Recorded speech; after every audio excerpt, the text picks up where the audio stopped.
Moving comes with a lot of questions. What do you pack first? How do you move the fridge? Did you rent the right truck? That's why so many movers choose United Van Lines for their first big move. With experienced professionals handling packing, loading, and transport, you don't have to guess your way through moving day. Your belongings are protected, your move stays on track, there's no deposit required, all so you can focus on what's next. United Van Lines, America's #1 mover. Get a free quote at unitedvanlines.com today. Every afternoon, there are 4 things you need to know about. They tend to happen after about 3 p.m. Eastern, and before you get home, you might as well learn about them before you hear it on the evening news. That's my job. I'm Erick Erickson. Tune in wherever your podcasts are available, on YouTube, Spotify, Apple, whatever. You'll get the 4 things to know in the afternoon. Search Erick Erickson or go to ericerickson.com/4 things to know for the links. Be more informed than your family and friends.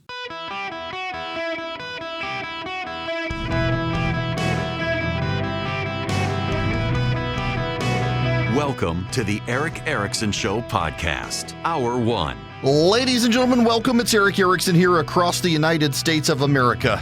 The big story today in the Wall Street Journal, and I am not making it up. It is not an exaggeration. It is a big, prominently displayed, well, it was until about an hour ago when they refreshed the site. Let me begin with this. It looks like a hairy alien from outer space, or a meteor, or one of those fidget gizmo things that stores sell in the checkout line, maybe a cat toy. It sort of looks like a fuzzy seed from a chestnut tree. Bacteria, a bait shop employee suggested helpfully. The one thing that is the hottest, freakiest fishing lure of the summer doesn't look like a fish. And yet this tentacled soft plastic beast born in Japan, smaller than a tennis ball, is a flat-out phenomenon in bass fishing. Yes, I'm writing about bass fishing. It's August. That is one of the big stories in the Wall Street Journal today, which tells you today is a slow news day. Which is great because I, your host, am a professional at finding the stories that actually matter. Truth be told, the reason the bass fishing story matters so much is I have an employee who is an obsessive bass fisherman. Were he not my employee, he would be one of those attempting to be a bass master. He would fish all the time. He literally tried to make his wife cross her legs at the beginning of March instead of giving birth to a child because apparently it's prime fishing time. What I have learned is that when the dogwood trees are blooming, the bass are biting, and they were blooming. The bass were biting. The water was breaking, and he was like, "You can't. I got to go fish." That's how obsessive he is. And so today the story is singing to him, and it's like an indicative of the news stories of the day, that this is not a big news day, except it is if you know where to look. And I know where to look. And I want to start not with the bass lure. I want to start with the tariff refunds. This also in the Wall Street Journal. Tariff refunds have been rolling in to big U.S. companies, in some cases providing a solid boost to earnings.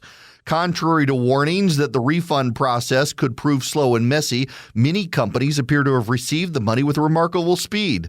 So far, over 40 S&P 500 companies have reported some $9.6 billion in refunds in the past quarter or so, including at least $2.1 billion in cash already received.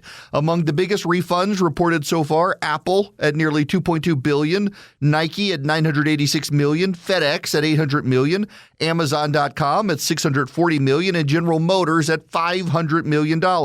U.S. Customs and Border Protection has received just over 252,000 refund applications as of July 31st for tariffs declared unlawful by the Supreme Court.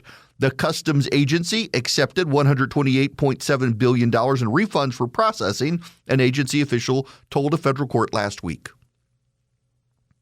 Now, Exhibit 77 bajillion in why populism is an emotional response and not actually rational public policy. The populists have seen this story today, and they are demanding their refunds. All the companies, they raised their prices. I paid the higher price. So where's my part of the money? The problem is that all the populists who now want their refund are the exact same people who said tariffs don't raise prices. So are they now acknowledging tariffs raise prices? Because I was assured by all the people calling my program to tell me I was wrong about the tariffs, that they weren't raising prices. And now the very same people want their portion of the money back because, well, clearly they raised prices. But you told me they hadn't. Actually, as if you're a longtime listener to the program, you know where most of the money went. The prices did not go up. The prices did go up. They just didn't go up as much as we thought they would go up. Where they went instead was wage decline. Companies didn't pay higher wages. Companies didn't invest. So here's the thing. Allow me to advise these companies. I want to give them a little piece of advice. Because what I'm finding is that here in the 21st century, the companies of America, particularly the publicly traded, privately held companies of America, might actually be their own worst enemies. What is it? One of Robert Heinlein laws is to always presume that a bureaucracy is controlled by a cabal of its enemies. You can look at Fortune 500 companies and think the same thing. Why? Because if these companies don't now raise wages or pour that money back into investment and instead return it to shareholders in the forms of dividend increases, people are going to burn their houses down. People are going to go to the CEOs and burn down their houses. Look, you know, the Flock camera guy, the CEO of Flock, Garrett, he's out saying Flock is making changes. They're now not going to save their data for as long as they used to save it. They're going to do automatic audit trips in case police get into the cameras and they're not supposed to. They're going to make all sorts of changes to address people's concerns about Flock cameras. His company is trying to respond to stay ahead of outrage growing that had been started by the communists and the Democratic Socialists and spilled over into civil liberties concerns. You've got Mark Zuckerberg out there spending billions of dollars from Meta to invest in the local communities where data centers are coming, while Dario Amodei, the head of Anthropic, is like, we're going to kill all of your kids and destroy all of your jobs and burn your towns and take all of your water, and AI is going to be awesome. It's wild to see the data center AI executives go tell people how awesome AI is going to be and the data centers are going to be by telling them we're going to dry out your towns, take all the water, take all the resources, and destroy all your jobs. Trust us, you're going to love us. Meanwhile, Zuckerberg is out there with Mike Rowe, the dirty jobs guy, saying, look, you're going to have white or blue-collar workers making six figures quickly. You're going to have towns that get new high schools. In fact, they're highlighting a big story out of Washington State where a data center came into a dirt poor town. The town was desperate. People were leaving the town. And now, you know what's happened in the town? They've got a new high school. They've got a new library. They've got new books. They've got new roads. They've got a new water system. They've got new sewage system. And the people who live in the town aren't paying property taxes. So you know what the communists and the socialists and the left are doing now? People's cost of living is going up. The property values in the town are going to price people out. So the people who chose to stay in the town, their incomes have all gone up. Many of them have now gotten jobs tied to the people who are now coming to work for the data centers. It saved the town, and the people on the left and the people who oppose data centers are like, but the property values have gone up. Yeah, but nobody's paying property taxes because the data centers generating so much property tax revenue. There's always someone to look on the bad side. I will look on the bad side of the tariffs, though. Because I told you prices would go up, wages would not go up, and investment would not go up. And it all happened. The wages were held back and the investment was held back so that the companies didn't have to dollar for dollar pass on the increase to you. And oftentimes what happened at the beginning of the tariffs is that the companies abroad that were sending the tariff goods here, they ate the cost.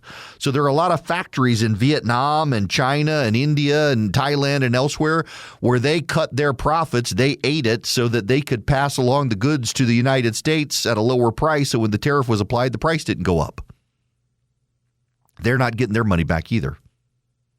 I just find it really funny that all the people who insisted that that tariffs would not cause prices to go up are now outraged. They're not getting refunds because prices went up, but you guys said they wouldn't go up. It's like the $20 burrito people from last week who were complaining about the $20 burrito that doesn't actually exist. In fact, there's new data out today that a Chipotle burrito is actually now more affordable than it was 10 years ago, even with its price increase because of wage growth in the country, even taking into account inflation and inflation eating through wages, the Chipotle burrito is now more affordable for most Americans.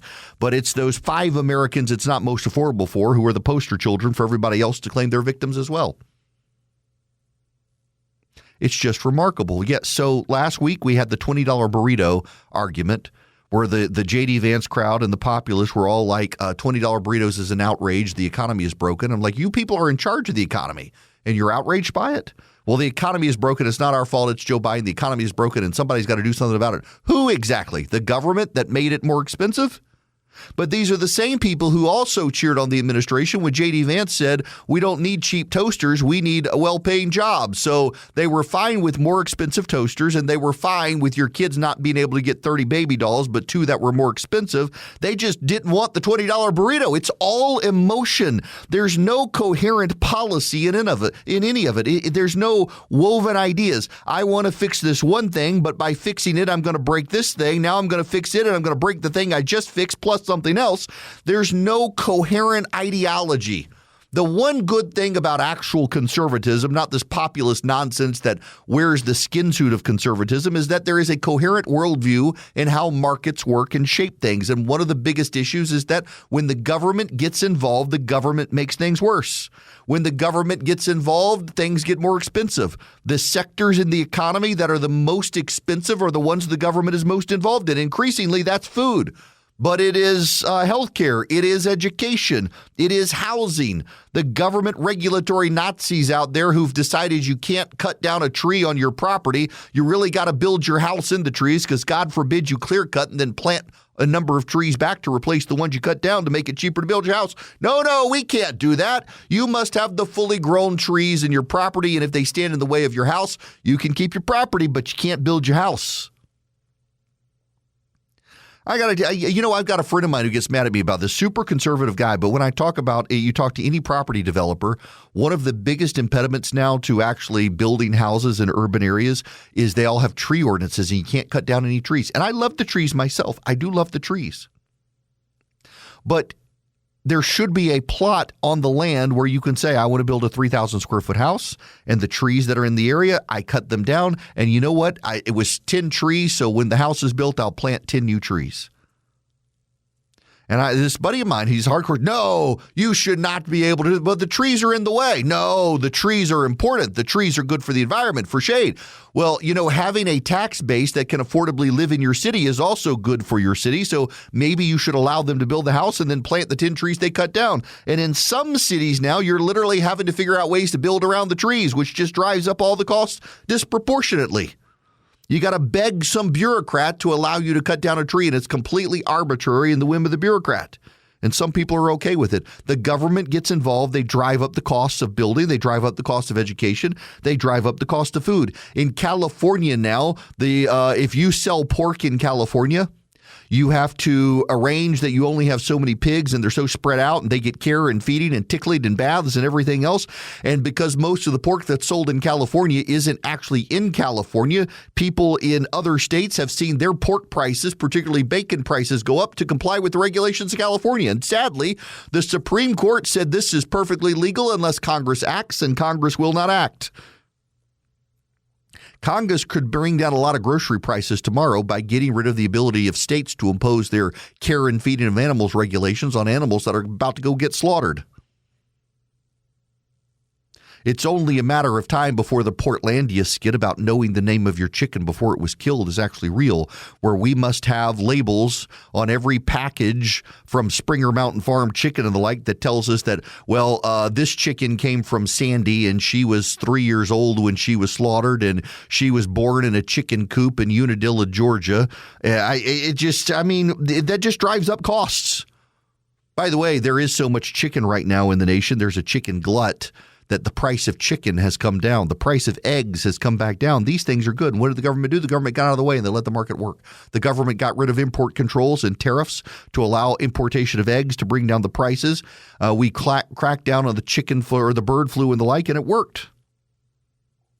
But now the very same populists who told us tariffs would not raise prices want refunds from the companies getting the tariff refunds because they say that's proof the prices went up when they assured us that they knew better than the economists and the prices didn't go up. But you know what? The prices didn't go up as high as the economists expected because what did the companies do instead? They didn't give people wages. And so now I'm telling the Fortune 500 getting these massive checks, you will cause a backlash against corporate America like you have never seen unless you start pouring money in to invest in your companies in the United States and raise wages with the refunds you're getting, because we all know you didn't raise prices the way you could have raised them. Instead, you just didn't give people pay raises. Now you better, or there will be bipartisan hell to pay. Fall is here, which means it's time to plan ahead and make sure your brand is showing up in ways that have an impact. That's where 4imprint comes in. 4imprint have promotional products that work as hard as you do. Durable, useful, and designed to make a lasting impression. Think quality apparel your team will wear again and again, including popular and exclusive brands. Drinkware that's enjoyed again and again. Bags, notebooks, tools, and tech items that don't just look good, but actually get used. With thousands of customizable options, 4imprint makes it easy to find what fits your brand and your budget. You'll get expert help, free samples, and their 360-degree guarantee means you can be 4imprint certain your order shows up just right, right on time. Whether you're gearing up for fall events or simply planning ahead for the season, 4imprint helps your brand show up, stay useful, and make connections that last. Explore the possibilities at 4imprint.com. 4imprint for certain. Well, I have some interesting data. I texted my daughter and said, I guess you've been marked safe from being a lesbian today, huh?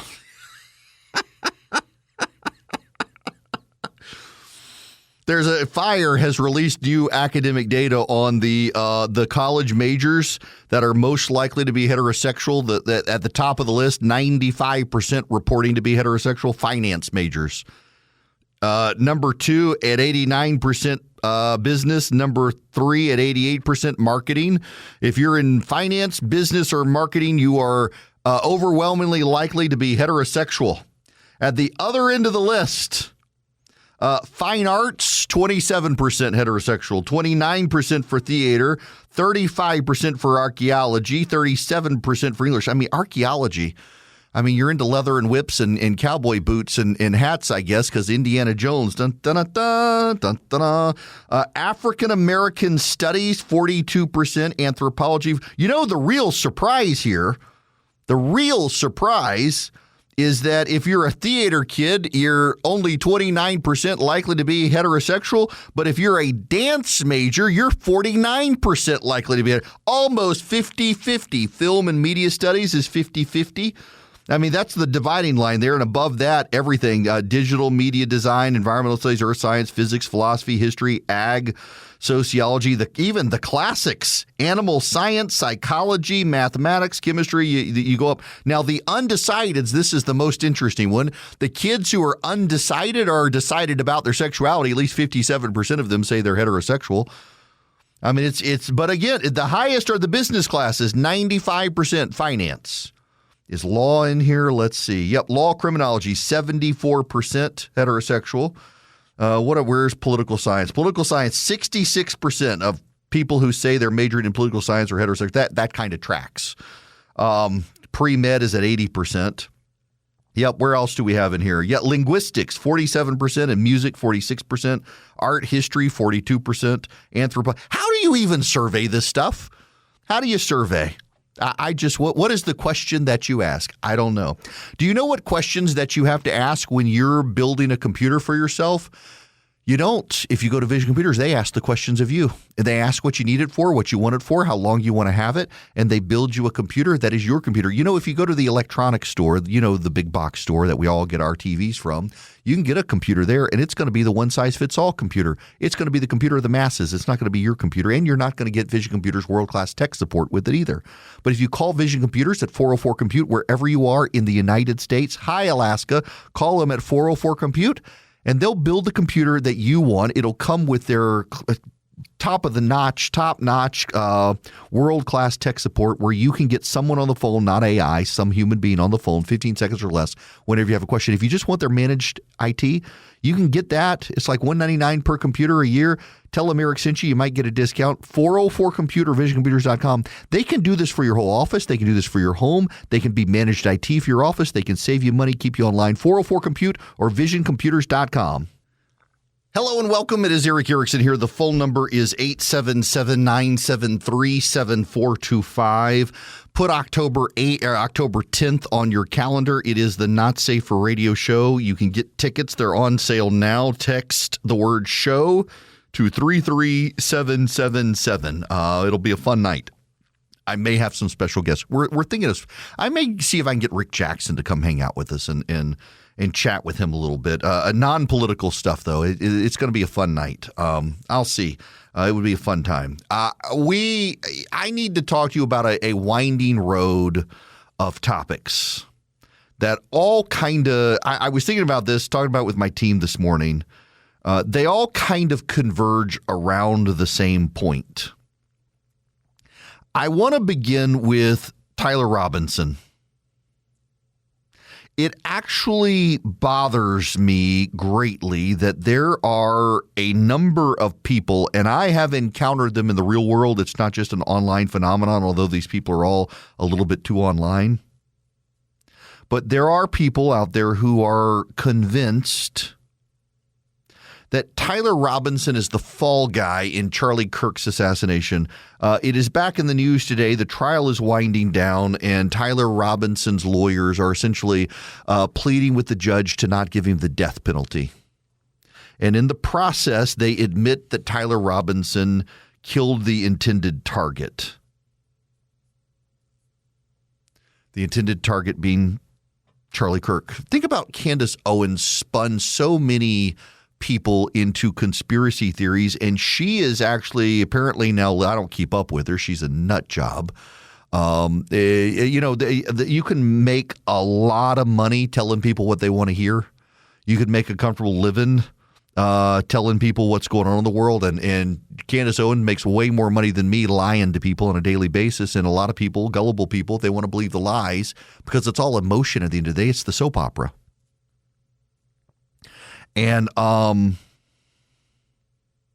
she is mad now that the defense has kind of undercut everything she's been telling people forever, that it was the Jews. No, it's not. It's Tyler Robinson. And yet there are people out there. And I have encountered these people in the wild. And they listen to people like Candace Owens. They listen to people like Tucker Carlson. That's where they get their news. They think these people are honest brokers. And they stand up to the man, and they're courageous and brave. And they really do believe that Tyler Robinson is the fall guy for Israel. They really do believe that there is a conspiracy, that some guy just couldn't have shot Charlie Kirk. The number of people who insisted that there's no way that his gun could have fired a bullet like that, of that caliber, and not done more than it did, et cetera, et cetera, et cetera. And yet they've all been proven wrong. The coroner has proven them wrong. The police have proven them wrong. Tyler Robinson's own defense has proven them wrong.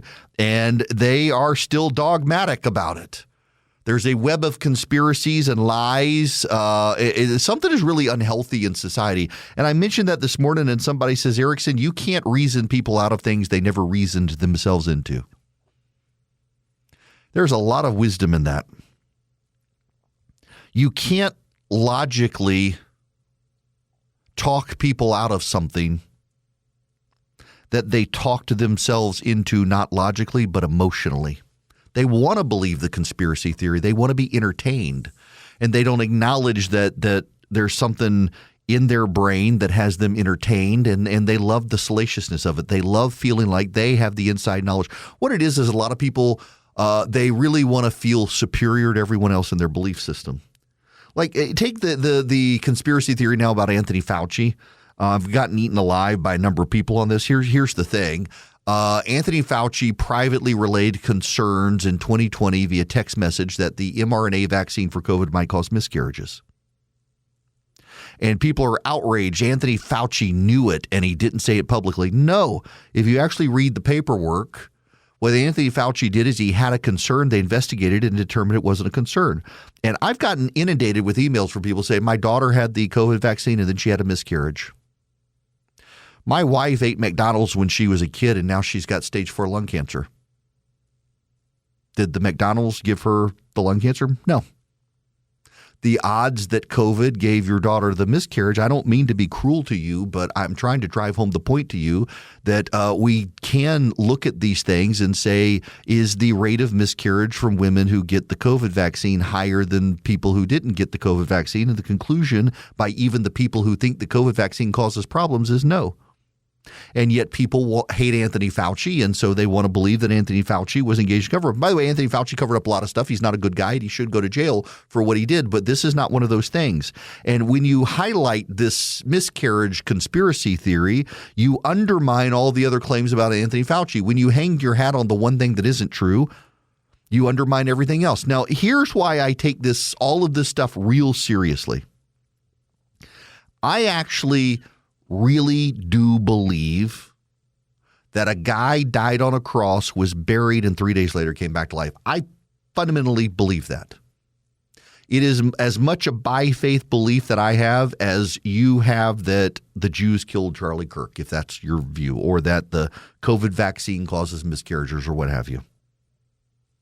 I fundamentally believe that there was a first man and woman, Adam and Eve. I fundamentally believe there was a big boat on which a family and a bunch of animals were on with a global flood. I fundamentally believe that the water separated and the Israelites were able to walk across dry land where there was sea. I fundamentally believe that Jesus Christ was born of a virgin, suffered under Pontius Pilate, was crucified, died, was buried, descended into hell, and on the third day rose again from the dead. Rose into heaven and will come back. I fundamentally believe this. I don't have any doubt about it. When the book of Hebrews talks about hope and the resurrection, what it means, the word hope is terribly translated in English. It means a profound certainty. I have the profound certainty that that is true.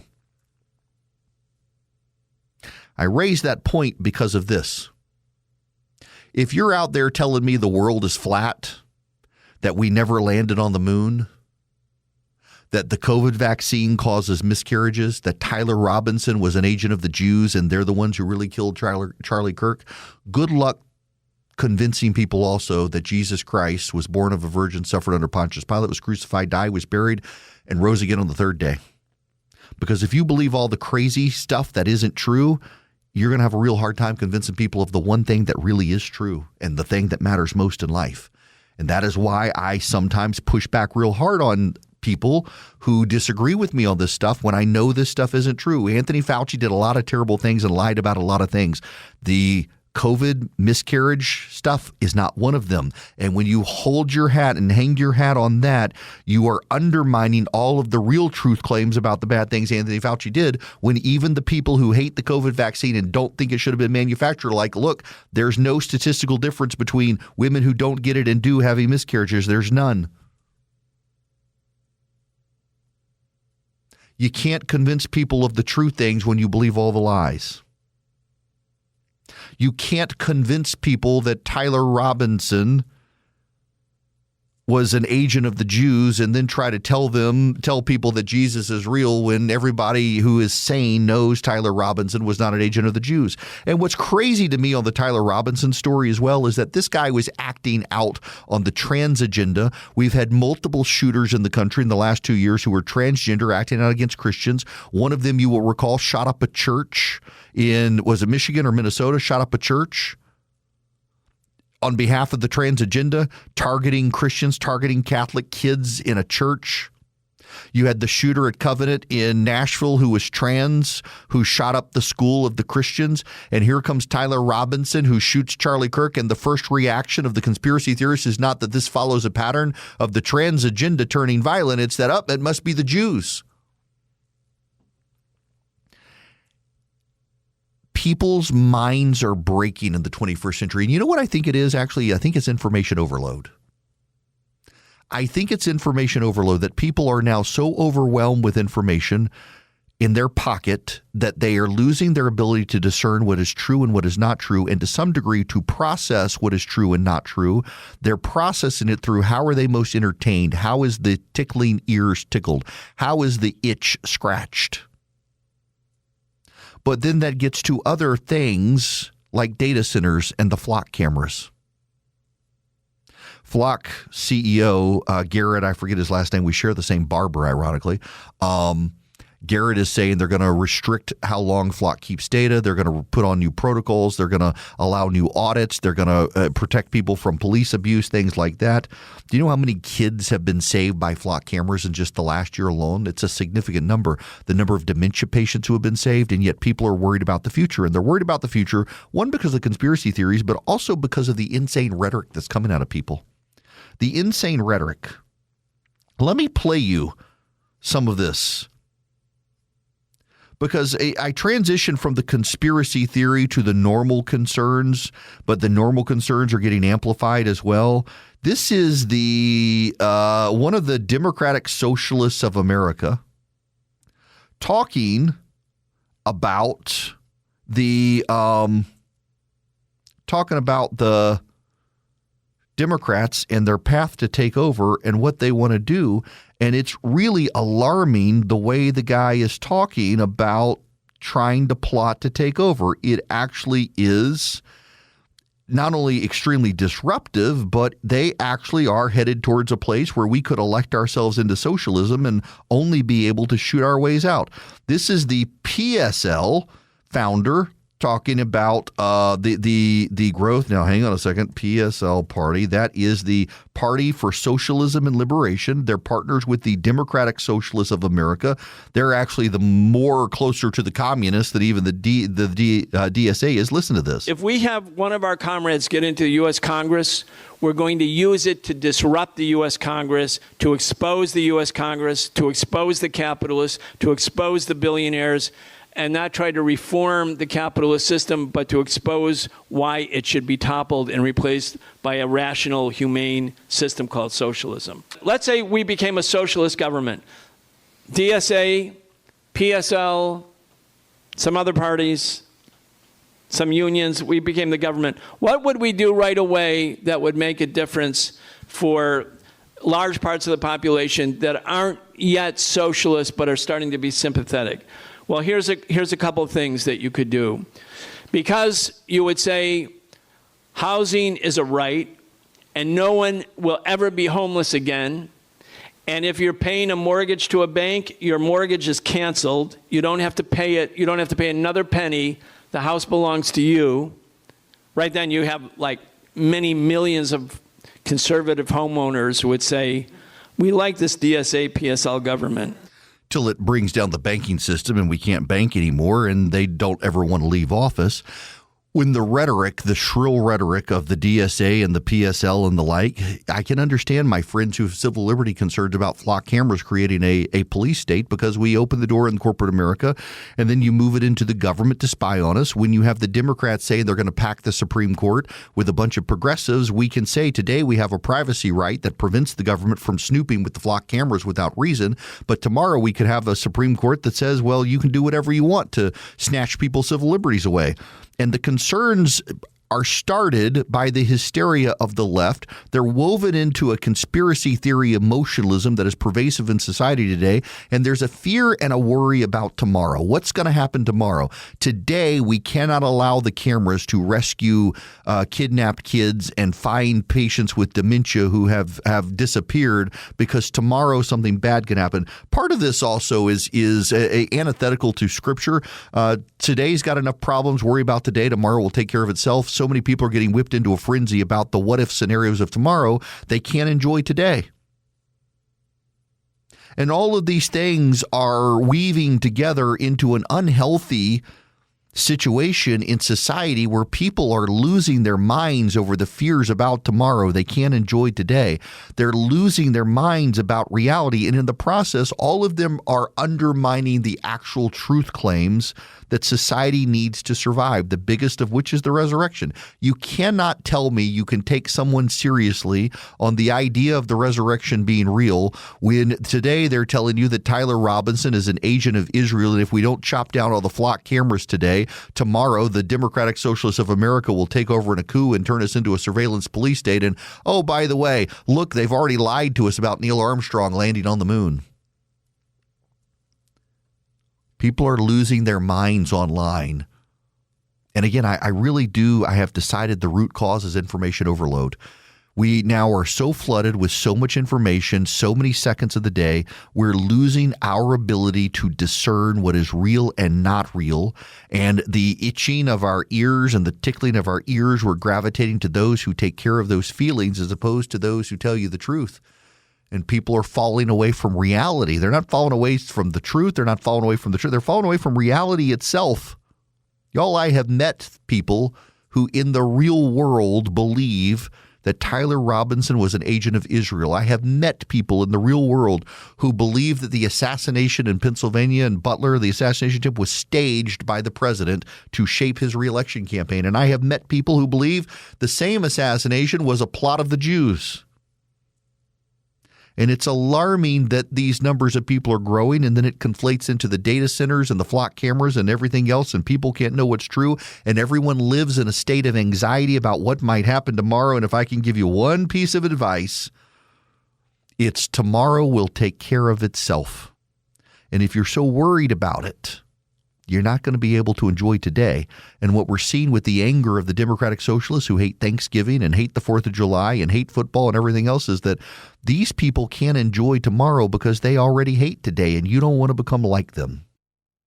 Hello, my friends. It is Erick Erickson here. This hour of the program brought to you by Van Allen Golf. VanAllenGolf.com, makers of fine golf equipment. They're about to start getting some apparel on there and stuff. You can save 15% on any order by going to VanAllenGolf.com and putting in my name, Erick, E-R-I-C-K. You can also text golf to 33777.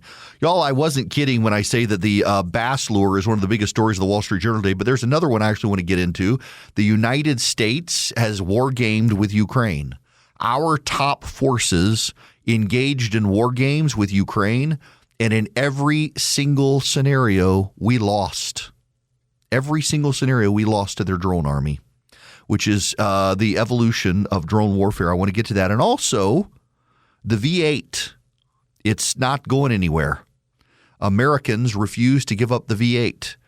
Environmentalists are furious.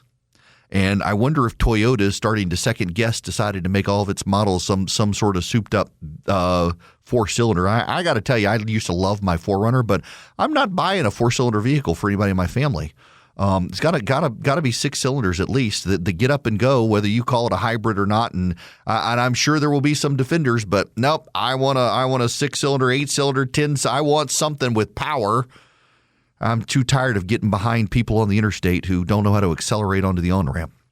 Now, I want you to also get a good night's sleep, which is how you can if you go to CozyEarth.com and put in Erick as your promo code at checkout. You'll get 20% off there. If you don't know about Cozy Earth sheets, they are premium bamboo sheets. They come with a 100-night trial. When's the last time you ordered sheets for your bed that you could sleep on for 100 nights? If you didn't like, you can send them back. They even have a 10-year warranty. They're not going to fray like some of the cotton sheets for sale out there online. They are fantastically well made. They are super light, super comfortable, and they keep you cool. And if you sleep cool at night, you sleep better at night. Go to CozyEarth.com. Use promo code Erick at checkout. Save 20%. CozyEarth.com. You can sleep cooler at night, sleep better at night, and, well, you're not going to need new sheets for a very long time because they're going to hold up, and they get softer over time even. And they're already soft. CozyEarth.com. The promo code is Erick, E-R-I-C-K. Save 20% at CozyEarth.com. Get a great, cool night's sleep.